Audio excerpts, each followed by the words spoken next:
حقیقت عبادت بازیافتن خود است. در عبادت است و در یاد خداست که انسان خود را پیدا می کند، خود را واقعا باز می یابد.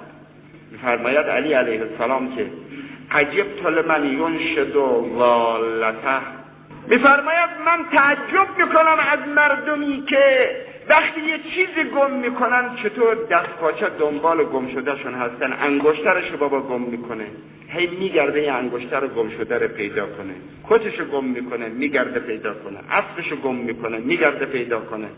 چطور اینا خودشونو گم کردن، دنبال این نیستن خودشونو پیدا کنن. اگه خودتو گم کردی چی؟ اگه خودتو گم کردی از کی میخوای سراغ بگیری؟ چرا دنبال پیدا کردن خودت نیستی؟ می‌فرماید این جای شگفتی.